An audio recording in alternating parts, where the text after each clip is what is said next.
Hi, I'm Miss Donna, and today I'm going to read to you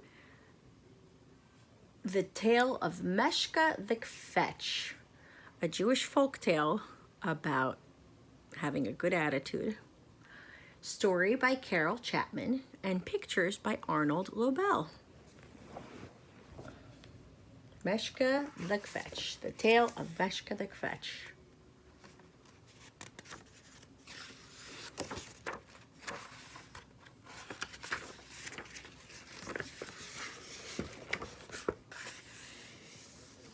Have an open book so we can read it.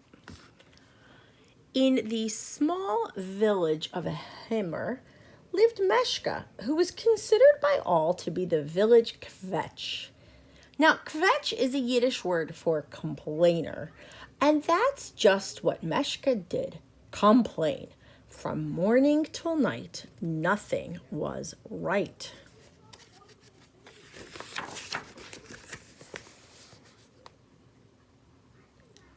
When the baker would ask her how she was feeling, Meshka would say, "Oy vey, my back, it feels as if I've carried the wall of Jericho itself.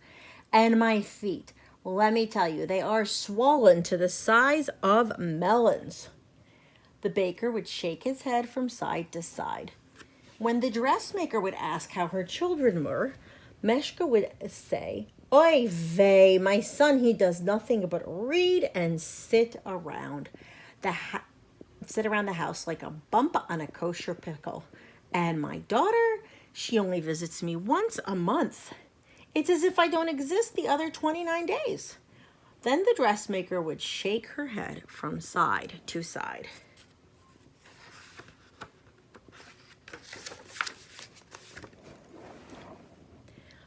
And when the rabbi would ask Meshka how her home was, Meshka would say, "Oy vey, if only it were a home, but it's more like a box. Why my late husband couldn't have built a larger house, I'll never know." Then the rabbi would shake his head from side to side. And so it would go. No matter who was listening, Meshka had something to complain about. Now, on one particular morning, Meshka woke up and looked to the heavens and said, "If only I could have the strength to bear another miserable day." And as she spoke, her tongue itched. Not an ordinary itch, but a weird, tingly kind of itch. "What is this itch?" Meshka said, crossing her eyes and trying to look at her tongue. She could see nothing unusual, so she went to the kitchen and prepared breakfast. Then she called her son, but he did not come. "Such a lazy boy," said Meshka, "like a bump on a kosher pickle." Meshka went to her son's room. He was nowhere to be seen, but there on his bed was a huge green pickle with one big bump on it. Meshka gasped at the sight. Then she searched the house for her son, but she could not find him. I wonder what's happened.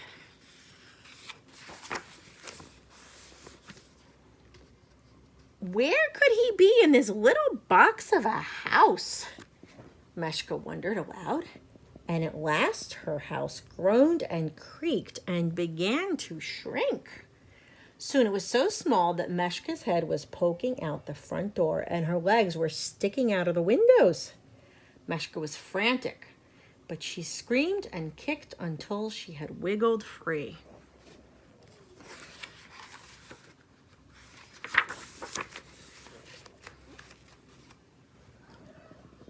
"I've got to see my daughter and tell her of these strange things," panted Meshka as she ran through the village. "If she remembers her mama," she added.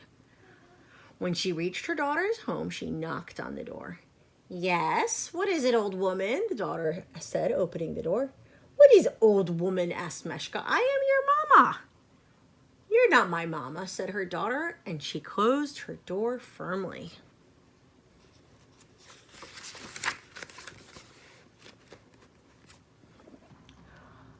Meshka was dumbfounded. "What is happening?" she exclaimed, clutching at her heart.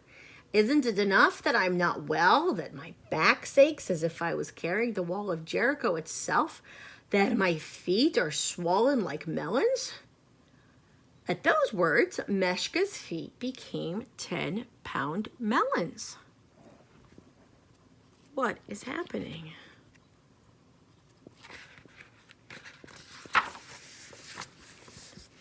She lost her balance and rolled onto the ground.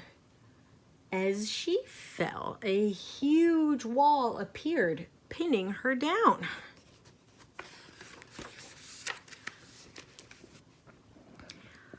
And she lay there for a good hour, moaning over her dilemma. Suddenly, Meshka heard a voice. "And how is your home?" Meshka looked up and saw the rabbi smiling down at her. "Oh, Rabbi," cried Meshka, "let me tell you what has happened." The rabbi listened as Meshka told him of her latest troubles. When she finished, the rabbi shook his head from side to side. "I have heard of such cases," he said. "Did your tongue itch a strange kind of itch this morning?" "Yes, yes," Meshka exclaimed. The rabbi shook his head again. "I'm afraid you have the kvetch's itch." "The what?" asked Meshka.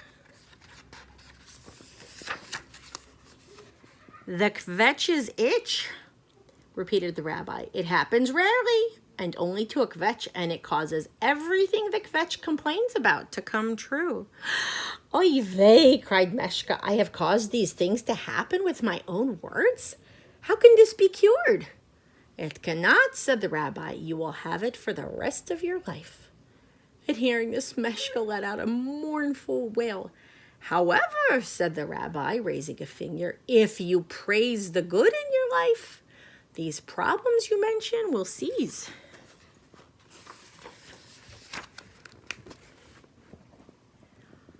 Meshka frowned, thinking about what the rabbi had said. She didn't quite know how to praise because she had never done it before.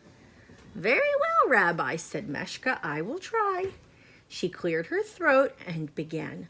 "My son who is lazy—" No, said the rabbi quickly. "Praise your son." So Meshka started again. "My son who is good." Yes, yes, cried the rabbi. "Go on."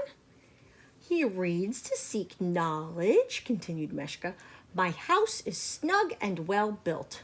I am lucky that my daughter, who is busy with her own family, visits me once a month. I am grateful that I have been living and in good health for a woman of my years."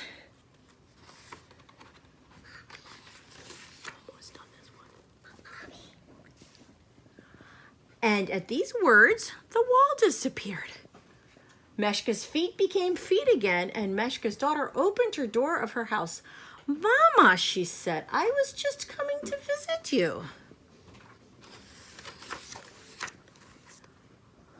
When Meshka returned to her home, she found it just as her husband had built it.